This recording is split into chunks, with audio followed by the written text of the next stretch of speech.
So hello and welcome you all. जैसा कि हमने मेंस आंसर राइटिंग की सीरीज स्टार्ट कर रखी है, जिसमें हम जान रहे हैं कि हमें मेंस का आंसर कैसे लिखना है, एग्जामिनर को हमें कैसे इम्प्रेस करना है, एक्स्ट्रा मार्क्स हमें कैसे लाने हैं, एक अच्छा उत्तर हमें कैसे लिखना है।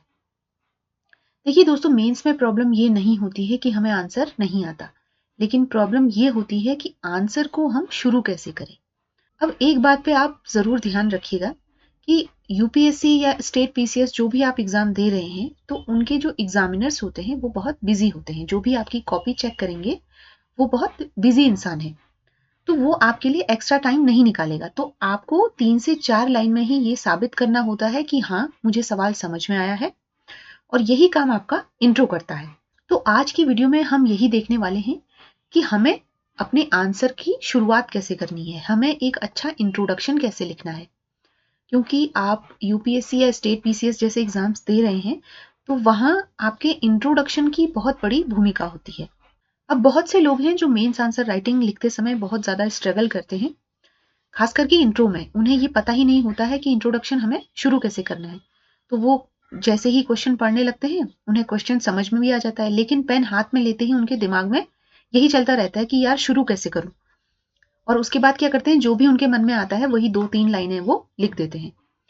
तो लेकिन कोई बात नहीं, ऑलमोस्ट हर स्टूडेंट इसी फेज से गुजरता है। हम भी इसी फेज से गुजरे थे जब हम भी नई नई प्रिपरेशन कर रहे थे। अब मैं आपसे एक सिंपल सा क्वेश्चन पूछती हूँ। जब आप खुद कोई किताब या फिर आर्टिकल पढ़ते हैं, तो क्या आप उसे बीच से पढ़ना शुरू कर देते हैं? नहीं। तो एग्जामिनर से हम ये कैसे उम्मीद कर सकते हैं कि वो बिना अच्छे इंट्रोडक्शन के हमारे आंसर को पूरे इंटरेस्ट के साथ पढ़ेगा।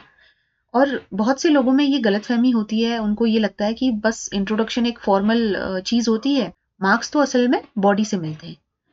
लेकिन ऐसा बिल्कुल नहीं है। टेक्निकली वो सही है, लेकिन प्रैक्टिकली बिल्कुल नहीं है। आप ऐसे सोच लीजिए कि आपका अगर इंट्रोडक्शन अच्छा है, तो एग्जामिनर सबकॉन्शियसली ये सोचता है कि ठीक है, आंसर इसका अच्छा होगा, तो वो आपके पूरे आंसर को बहुत ही इंटरेस्टिंगली पढ़ता है। अब इंट्रोडक्शन मतलब होता क्या है, इंट्रो मतलब क्या? इंट्रो का मतलब ये नहीं है कि आप फिलोसफी लिखने बैठ जाएंगे। इंट्रोडक्शन बस ये बताता है कि आपने क्वेश्चन को समझा है, आप इररेलेवेंट नहीं लिखेंगे और आप आंसर को डायरेक्शन देंगे। बस इतना ही है। 3-4 लाइन में आप अपना इंट्रोडक्शन देंगे, क्लियर, रेलिवेंट होना चाहिए। तो ये आपके इंट्रोडक्शन की खूबी होनी चाहिए। और एक चीज आप ध्यान रखिएगा कि यूपीएससी या कोई भी एग्जाम, स्टेट पीसीएस वगैरह जो भी आप दे रहे हैं, तो उसमें एग्जामिनर ये नहीं सोचता है, ये बहुत लोगों की गलतफहमी है। वो सोचते हैं कि हम लंबा चौड़ा इंट्रोडक्शन लिख लेंगे। अब एग्जामिनर ये बिल्कुल नहीं सोचता कि वाह, ये तो बड़ा अच्छा लंबा इंट्रो है। जबकि वो क्या सोचता है कि हाँ, स्टूडेंट पॉइंट पे है, तो आपको पॉइंट में रहना है, आपको ज्यादा कथा कहानी नहीं लिखनी, ठीक? आपको एकदम पॉइंट पे रहना है। अब देखते हैं हम कि इंट्रोडक्शन क्यों जरूरी है। दोस्तों, इंट्रोडक्शन जो होता है वो आपके आंसर का फर्स्ट इंप्रेशन होता है। जैसे हम कहते हैं ना कि first impression is the last impression, तो वही चीज आपके इंट्रोडक्शन के साथ भी है। आपका इंट्रोडक्शन देके एग्जामिनर ये डिसाइड कर लेता है कि हाँ, स्टूडेंट को क्वेश्चन समझ में आया है। इंट्रोडक्शन आपका 3 काम करता है मेनली। एक तो क्वेश्चन की समझ दिखाता है कि बच्चा क्वेश्चन को समझ गया है। दूसरा, आंसर को सही डायरेक्शन में ले जाता है। और तीसरा, एग्जामिनर को मेंटली प्रिपेयर करता है। ठीक, तो ये 3 चीजें हमारा इंट्रोडक्शन करता है। तो बस आप ये चीजें ध्यान रखेंगे कि आप बहुत लंबा इंट्रो नहीं लिखेंगे और इररेलेवेंट इंट्रो नहीं लिखेंगे। दूसरा है आंसर का रोड मैप, यानी कि आंसर को सही दिशा में ले जाने का काम इंट्रोडक्शन करता है। आपका जो बॉडी का पार्ट होगा, आपका जो कंक्लूजन का पार्ट होगा, वो सब कनेक्टेड होंगे किससे? इंट्रोडक्शन से। तो जैसे जैसे इंट्रोडक्शन अपनी लय पकड़ता रहेगा, वैसे वैसे आपकी बॉडी और कंक्लूजन आप लिखेंगे। तो आंसर को रोड मैप प्रदान करता है इंट्रोडक्शन। तीसरा है मार्क्स का एलोकेशन। तो जैसे आपका 10 मार्कर है, तो 10 मार्कर में आपका 2 मार्क्स के आसपास आपके इंट्रोडक्शन के भी दिए जाते हैं। तो मतलब मार्क्स का जो एलोकेशन है वो इंट्रोडक्शन डिसाइड करता है। अब हम देखते हैं कि टाइप्स ऑफ इंट्रोडक्शन क्या है, यानी कि हम इंट्रोडक्शन को कितने कितने तरीके से लिख सकते हैं। तो सबसे पहला जो टाइप है वो है परिभाषा यानी कि अर्थ आधारित परिचय यानी डेफिनेशन या फिर मीनिंग बेस्ड इंट्रोडक्शन। इसमें क्या है कि आप सीधे किसी कॉन्सेप्ट या फिर टर्म को डिफाइन करके अपना आंसर शुरू करेंगे। ठीक, अब जैसे हम एक उदाहरण के तौर पे समझते हैं। अब पहले तो आप ये ध्यान रखिए कि ये तरीका आप कहाँ पे इस्तेमाल करेंगे। ये आप वहां इस्तेमाल करेंगे जहां पे क्वेश्चन कॉन्सेप्चुअल हो। जैसे GS1 या फिर GS3 का जो आंसर होता है, उन आंसर्स में इस टाइप के इंट्रो को हम यूज कर सकते हैं। ठीक, वहां पे थ्योरी बेस्ड काफी सवाल होते हैं तो उनमें हम इसे डाल सकते हैं। अब जैसे हम एक एग्जाम्पल ले लेते हैं कि एग्जाम्पल के तौर पे अगर एक क्वेश्चन आता है कि क्लाइमेट चेंज और इसके प्रभाव क्या क्या है, तो इसमें जो सैम्पल इंट्रो आप लिख सकते हैं डेफिनेशन बेस्ड, तो वो कैसे लिख सकते हैं कि जलवायु परिवर्तन का तात्पर्य दशकों, सदियों या फिर उससे अधिक समय में होने वाली जलवायु में दीर्घकालिक परिवर्तनों से है। यह न केवल पर्यावरणीय संकट है बल्कि सामाजिक और आर्थिक चुनौतियों का भी कारण बनता है। तो ये एक डेफिनेशन हो गई किसकी, जलवायु परिवर्तन की। तो आपने यहाँ पे क्या यूज किया, डेफिनेशन यूज करी। तो आपको क्या ध्यान रखना है कि इंट्रोडक्शन अगर आप डेफिनेशन बेस्ड यूज कर रहे हैं तो वो सीधी भाषा में होना चाहिए और 3 से 4 लाइंस में कॉन्सेप्ट क्लियर हो जाना चाहिए। तो ये तो हो गया आपका डेफिनेशन बेस्ड। इसको मेनली आप ज्योग्राफी के लिए यूज कर सकते हैं, उनमें काफी डेफिनेशन वगैरह रहती हैं, तो आप ज्योग्राफी में अपने इन आंसर्स को यूज कर सकते हैं। दूसरा है आपका वर्तमान संदर्भ यानी कि समाचार आधारित परिचय, जिसे हम कहते हैं करंट या फिर कॉन्टेक्स्ट या न्यूज बेस्ड इंट्रोडक्शन। इसमें आप अपना इंट्रो शुरू कर सकते हैं लेटेस्ट इवेंट या फिर रिपोर्ट के साथ। अब जैसे एक उदाहरण के तौर पे हम समझते हैं कि एक क्वेश्चन आया कि डिजिटल इंडिया के लाभ और चुनौतियों के बारे में लिखिए। तो इसका जो सैंपल इंट्रोडक्शन यहाँ पे दिया गया है, इसमें हमने क्या यूज कर रखी है, लेटेस्ट इवेंट या फिर न्यूज। अब आप देखिए कि हाल ही में, ये आपने कॉन्टेक्स्ट दे दिया कि हाल ही में ऐसी चीज हुई है। हाल ही में प्रधानमंत्री ने डिजिटल इंडिया योजना के अगले चरण की घोषणा की, जिसमें डिजिटल बुनियादी ढांचा और ऑनलाइन शासन को और मजबूत किया जाएगा। ये योजना 2015 में शुरू हुई थी, जिसका उद्देश्य देश के नागरिकों को डिजिटल सेवाओं तक आसान पहुंच देना है। तो ये क्या हो गई, लेटेस्ट इवेंट। अब आपने यहाँ पे देखिए क्या किया है, आपने करंट इवेंट दिखाया, आपने रेलिवेंस एस्टेब्लिश किया और एग्जामिनर उससे अलर्ट हो गया है। तो ये होता है हमारा कौन सा इंट्रो, न्यूज बेस्ड इंट्रो या फिर जिसको हम कहते हैं कॉन्टेक्स्ट बेस्ड इंट्रो। अब तीसरा है कथन या फिर उद्धरण आधारित यानी कि कोट या फिर स्टेटमेंट बेस्ड। अब इसमें आपको एक चीज और ध्यान देनी है कि आपको न्यूज नहीं सुनानी है, आप पत्रकार नहीं है, आपको न्यूज आर्टिकल नहीं लिखना है, आपको एक आंसर लिखना है अपना यूपीएससी या स्टेट पीसीएस का। तो आपको ये चीजें ध्यान रखनी है कि आपको इसमें बहुत ज्यादा लंबी चौड़ी खबर नहीं सुनानी है। ठीक है, आपको उतना ही लिखना है जितना आपके आंसर के लिए सही बैठ रहा है।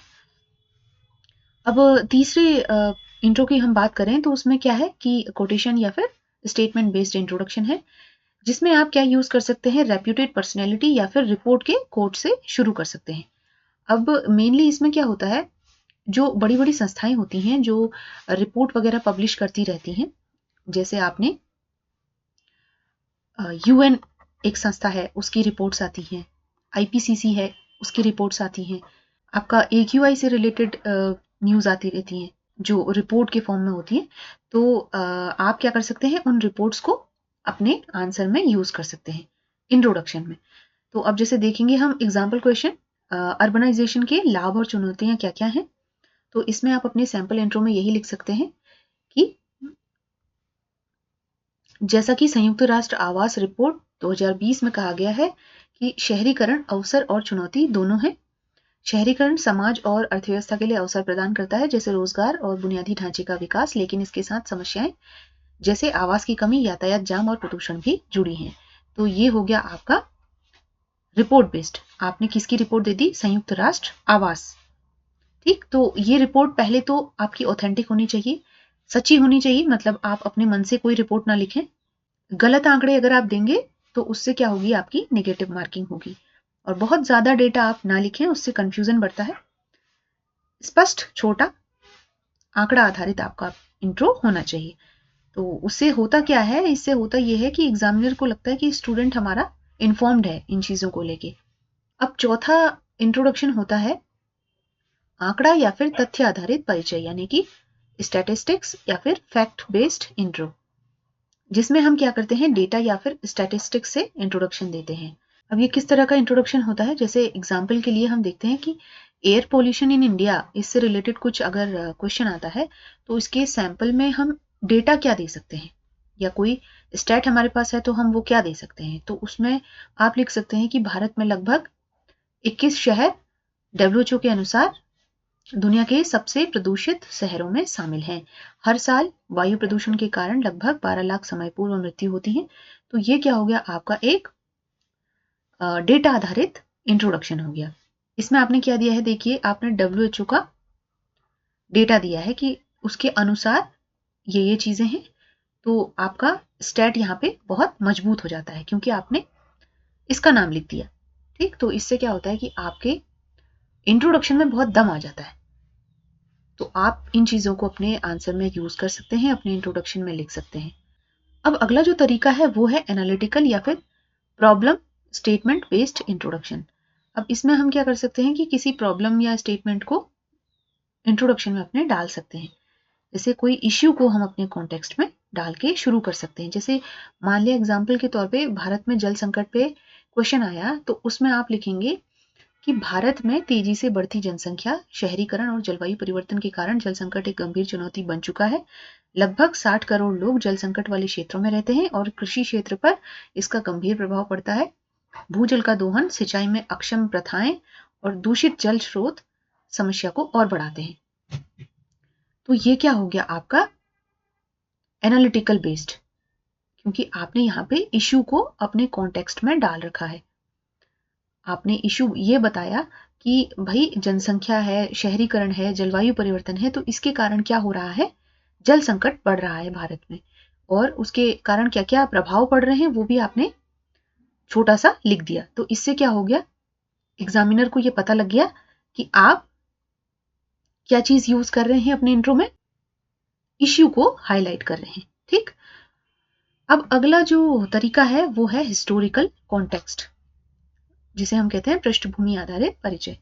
किसी मुद्दे के इतिहास या फिर विकास क्रम से शुरू करना।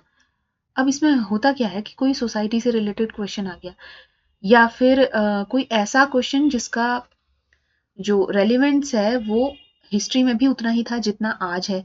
तो इस तरह के जो क्वेश्चन आते हैं उनमें आप हिस्टोरिकल कॉन्टेक्स्ट को यूज कर सकते हैं। जैसे मान लिया भारत में महिला सशक्तिकरण पे कोई क्वेश्चन आता है, तो आप लिख सकते हैं कि भारत में महिला सशक्तिकरण का विचार स्वतंत्रता संग्राम से ही जुड़ा है। 20वीं सदी में सती प्रथा 20वीं सदी में सती प्रथा, बाल विवाह और शिक्षा के अधिकार जैसी समस्याओं के खिलाफ आंदोलन हुए। आज भी समानता, रोजगार और राजनीतिक भागीदारी के क्षेत्र में चुनौतियां हैं। तो यहाँ पे आपने क्या किया, इसको टेम्पोरल बेस्ड पे जोड़ दिया, क्योंकि महिला के इशू तब भी थे और आज भी हैं।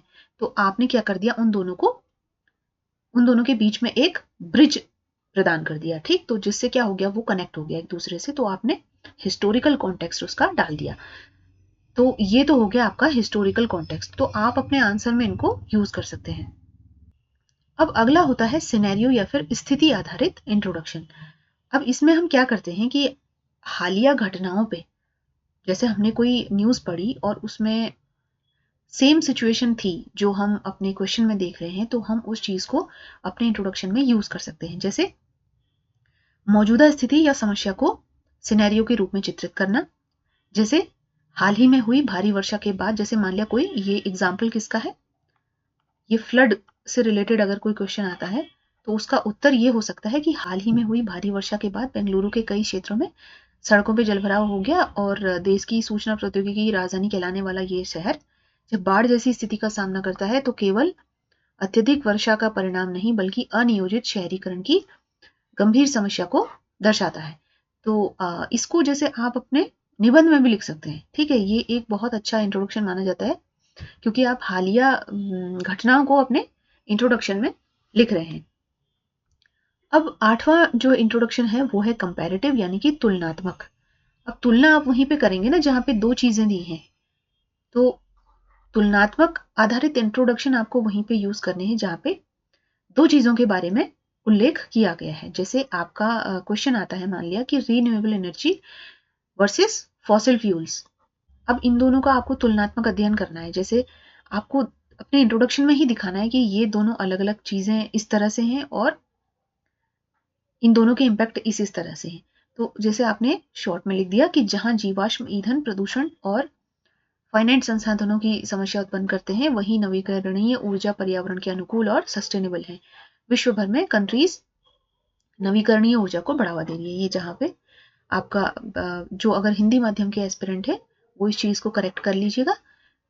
जैसे सस्टेनेबल को आप लिख सकते हैं सतत, तो ये टेक्निकल एरर है थोड़ी सी, तो आप इस चीज को करेक्ट कर लीजिएगा। तो आप देखिए कि यहाँ पे क्या हो रही है, दो चीजों की तुलना हो रही है, तो आपने दोनों ही चीजें अपने इंट्रोडक्शन में डाल दी हैं। अब अगर आप इन दोनों को डेफिनेशन बेस्ड बनाएंगे ना, तो वो क्या हो जाएगा, बहुत लेंथी हो जाएगा, आप मेन बॉडी पे आ ही नहीं पाएंगे।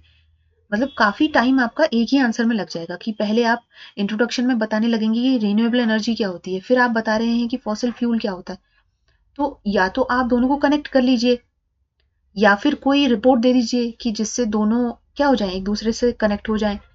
कि कोई रिपोर्ट ऐसी अगर आई है जिसमें रिन्यूएबल एनर्जी का भी जिक्र हो और फॉसिल फ्यूल का भी जिक्र हो, ये दे सकते हैं तो बहुत बढ़िया है। नहीं तो आपके लिए बेस्ट यही है कि आप दोनों को एक साथ अपने इंट्रोडक्शन में डाल दीजिए। तो एग्जामिनर को उससे क्या लगता है कि अब जो बॉडी का पार्ट शुरू होने वाला है उसमें काफी जो चीजें दी गई होंगी वो रेलिवेंट होंगी, जो आपने क्वेश्चन पूछा है उससे रेलिवेंट चीजें ही आपकी बॉडी में होंगी। तो ये आपका एक पॉजिटिव इम्पैक्ट हो गया एग्जामिनर की तरफ। ठीक, तो आप ऐसे अपना तुलनात्मक इंट्रोडक्शन दे सकते हैं। अब अगला आता है डेफिनेशन प्लस कॉन्टेक्स्ट हाइब्रिड, यानी कि आपका परिभाषा और संदर्भ उसका मिश्रण। यानी कि आप डेफिनेशन तो यूज करेंगे ही, साथ में कॉन्टेक्स्ट भी। अब हमने पहले जो पढ़ा था वो डेफिनेशन और कॉन्टेक्स्ट अलग अलग पढ़ा था। अब इसमें क्या है कि डेफिनेशन और कॉन्टेक्स्ट आपने एक ही साथ डाल दिया। अब देखिए आप उदाहरण में देख सकते हैं इसको। जैसे इसमें क्या है कि परिभाषा के साथ करंट या फिर हिस्टोरिकल कॉन्टेक्स्ट को जोड़ देना है आपने। जैसे मान लिया एआई से रिलेटेड कोई क्वेश्चन आता है, एआई सिनेरियो मतलब क्या है इंडिया में, तो आपका इंट्रोडक्शन ऐसे हो सकता है कि एआई जो है मशीनों और सॉफ्टवेयर की क्षमता है जो ह्यूमन इंटेलिजेंस की तरह सोच और निर्णय ले सकती है। अब देखिए ये तो हो गया आपका आर्टिफिशियल इंटेलिजेंस का डेफिनेशन। अब यहां से आपका शुरू हो गया क्या, कॉन्टेक्स्ट। कॉन्टेक्स्ट में आपने डाल दिया कि हाल ही में सरकार ने एआई इनिशिएटिव के लिए रोड मैप तैयार किया है जिससे इनोवेशन और डिजिटल इंडिया की दिशा को बढ़ावा मिलेगा। तो ये हो गया आपका हाइब्रिड आंसर, हाइब्रिड इंट्रो।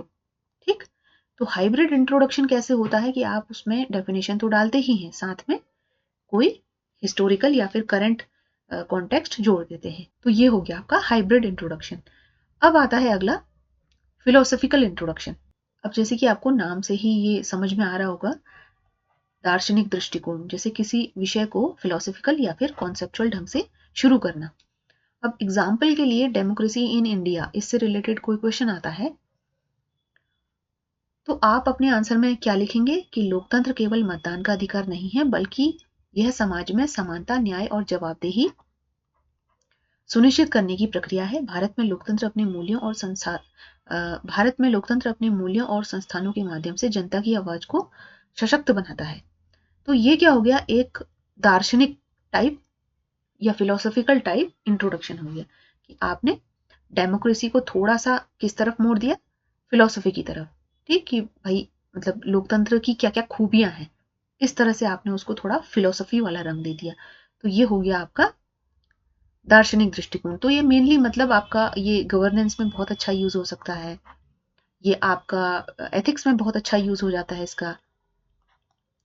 ठीक है, तो आप यहाँ पे इनको यूज कर सकते हैं। अब अगला जो है वो है आपका लीगल या फिर कानूनी दृष्टिकोण वाला, कॉन्स्टिट्यूशनल बेस्ड जिसको हम बोलते हैं।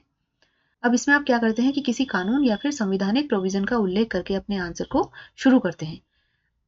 अब कैसे आप अपने आंसर में इसको लिखेंगे, जैसे एग्जाम्पल के तौर पे हम देखें तो राइट टू एजुकेशन से रिलेटेड कुछ भी आता है कि राइट टू एजुकेशन की क्या क्या चुनौतियां हैं, या राइट टू एजुकेशन की क्या क्या अभी तक का उसने अचीव क्या क्या किया है। तो उसमें आप क्या लिख सकते हैं कि भारत का संविधान अनुच्छेद 21A। अब आपने यहाँ पे जिक्र कर दिया किसका, ये हो गया आपका कॉन्स्टिट्यूशनल आर्टिकल। ठीक, तो आपने यहाँ पे सीधे जिक्र कर दिया किसका, राइट टू एजुकेशन का, जो कि कहाँ पे है, अनुच्छेद 21A में।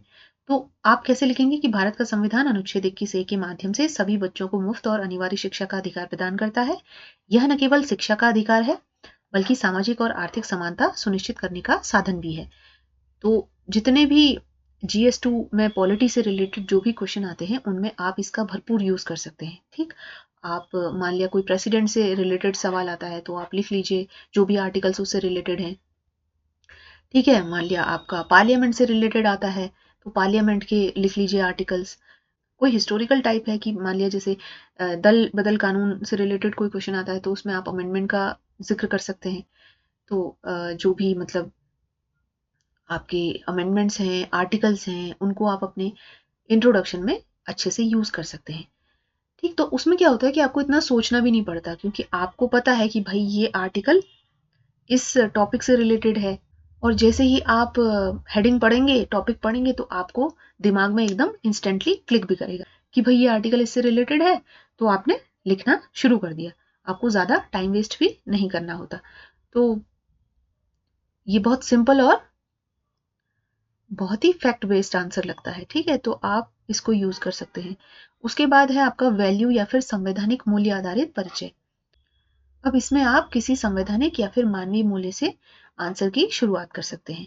अभी किस तरह से करना है, जैसे एग्जाम्पल के तौर पे हम देखें तो भारत में सामाजिक असमानता की समस्या से रिलेटेड कोई क्वेश्चन आता है तो आप अपने इंट्रोडक्शन में कैसे लिख सकते हैं कि समानता और मानवीय गरिमा भारतीय संविधान के प्रमुख मूल्य हैं जिनका उद्देश्य प्रत्येक नागरिक को समान अवसर प्रदान करना है। इसके बावजूद भारत में सामाजिक असमानता आज भी एक गंभीर वास्तविकता बनी हुई है। जाति, लिंग, क्षेत्र और आर्थिक स्थिति के आधार पर समाज के विभिन्न वर्गों के बीच असमानताएं देखने को मिलती हैं। तो ये आपका क्या हो गया, ये हो गया आपका संवैधानिक मूल्य आधारित। आपने यहाँ पे संवैधानिक मूल्यों के बारे में चर्चा की ना, तो ये हो गया आपका संवैधानिक मूल्य आधारित। इस इंट्रोडक्शन को आप अपने GS2 के आंसर्स में यूज कर सकते हैं, या फिर जो आपका ये सोसाइटल मुद्दे होते हैं ना, जैसे महिला से रिलेटेड है, चाइल्ड डेवलपमेंट का मामला है, या फिर आपका SC ST से रिलेटेड कोई मामला है, तो इन क्वेश्चंस पे आप इस तरह के इंट्रोडक्शन को डाल सकते हैं जिनमें आप किसकी बातें कर रहे होंगे, आप कर रहे होंगे संवैधानिक मूल्यों की बातें। ठीक है, अब देखिए कुछ गोल्डन टिप्स हैं जो आपको ध्यान रखने हैं इंट्रोडक्शन लिखने में। जैसे सबसे पहला तो है आपको लेंथ का ध्यान रखना है। 3-4 लाइन से ज्यादा आपको नहीं लिखना है, क्रिस्प रहना आपको जरूरी है। ठीक है, बहुत ज्यादा लंबा इंट्रोडक्शन आप लिख देंगे तो फिर बॉडी कहाँ लिखेंगे। तो बॉडी में आपका जो है मुख्य बिंदु होने चाहिए। इंट्रोडक्शन केवल आपको कॉन्टेक्स्ट के लिए लिखना है, एक लय देने के लिए लिखना है कि आपका जो एग्जामिनर है वो शुरू करे आंसर पढ़ना और बिना खत्म किए वो आगे ना बढ़े, मतलब बिना इंटरेस्टिंगली खत्म किए। ठीक है, तो आपका जो इंट्रोडक्शन होना चाहिए वो क्रिस्प होना चाहिए। दूसरा है रेलिवेंस, क्वेश्चन से डायरेक्टली लिंक्ड होना चाहिए। पूछा है किसी के बारे में और इंट्रोडक्शन किसी और के बारे में है तो ये नहीं होना चाहिए। आपको क्वेश्चन से लिंक करता हुआ इंट्रोडक्शन ही देना है। ठीक, अब अगला है लैंग्वेज। लैंग्वेज आपकी फॉर्मल होनी चाहिए, प्रिसाइज होनी चाहिए और विदाउट एनी ग्रामेटिकल मिस्टेक्स। ठीक, तो ये चीज आपको ध्यान रखनी है। अगली चीज है अवॉइड जेनेरिक लाइंस। जैसे बहुत ज्यादा जेनेरिक मतलब आपका कि बहुत ही जो कॉमन टाइप की लाइनें होती है ना, ये करना चाहिए, वो करना चाहिए, इस तरह से जो हम करते हैं कि जैसे एग्जाम्पल के तौर पे मानव जीवन महत्वपूर्ण है, ये इस तरह की जो लाइनें होती है कॉमन लाइनें, ये इनको आप अवॉइड करिए। ठीक, आपको मैंने इतने सारे इंट्रोडक्शन बता दिए हैं, आप इनमें से किसी का भी यूज करिए, जो भी जिस टॉपिक पे फिट बैठ रहा है आप उस इंट्रो को लिख लीजिए। ठीक, आप क्या करेंगे, आप इसके लिए एक चीज कर सकते हैं कि आप एक नोटबुक बना सकते हैं।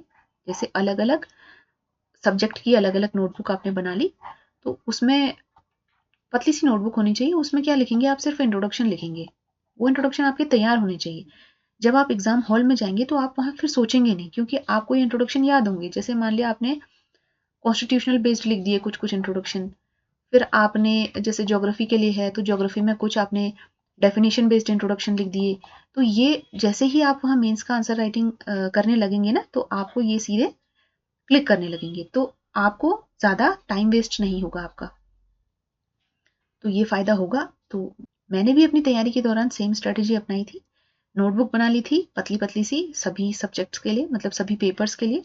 उसमें क्या किया था कि इंट्रोडक्शन सभी के मेरे तैयार थे, तो जैसे ही कोई भी क्वेश्चन आता था तो मैं वही सेम इंट्रो वहां पे लिखाती। तो ये चीज आपको एग्जाम हॉल में बहुत हेल्प करती है, ठीक है, आपका टाइम बहुत सेव करेगी। अब अगली जो लास्ट चीज है वो है प्रैक्टिस। हर सब्जेक्ट के लिए अलग टाइप का इंट्रोडक्शन आपको प्रैक्टिस करना है। जैसे मैंने पहले भी कहा कि कुछ जो इंट्रोडक्शन होते हैं वो आपके GS2 में रेलिवेंट रहेंगे, कुछ आपका GS1 में ज्योग्राफी वगैरह से रिलेटेड रहेंगे। तो आपको ये देखना है कि कौन से सब्जेक्ट के लिए या कौन से टॉपिक के लिए मेरा कौन सा इंट्रो परफेक्टली मैच करेगा। तो आपको उसी हिसाब से अपना इंट्रोडक्शन लिखना है, ठीक।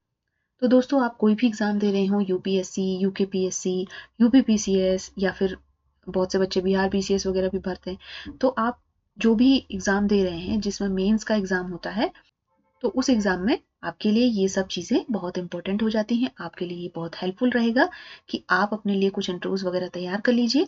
तो ये जो मेंस की सीरीज है, ये किसी भी आंसर के लिए आप यूज कर सकते हैं। कोई भी मेंस आंसर राइटिंग आप कर रहे हो उसके लिए ये रेलिवेंट है।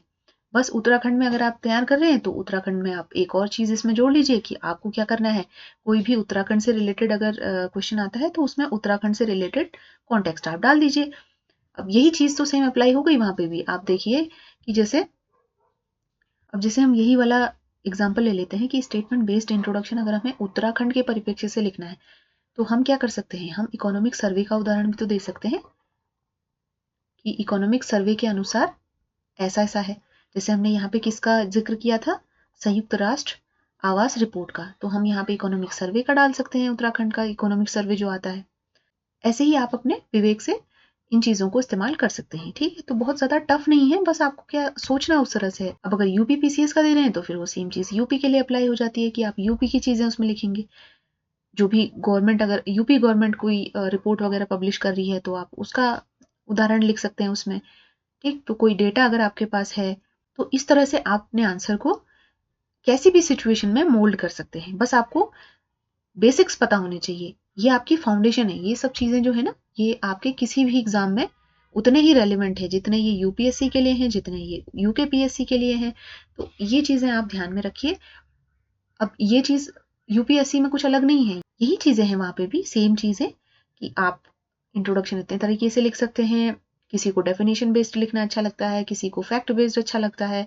तो आप अपने अपने या तो इंटरेस्ट के हिसाब से या फिर जिस तरह की क्वेश्चन की प्रकृति है, जैसा मांग की गई है, उस तरह से आप अपने इंट्रोडक्शन को लिख सकते हैं, ठीक।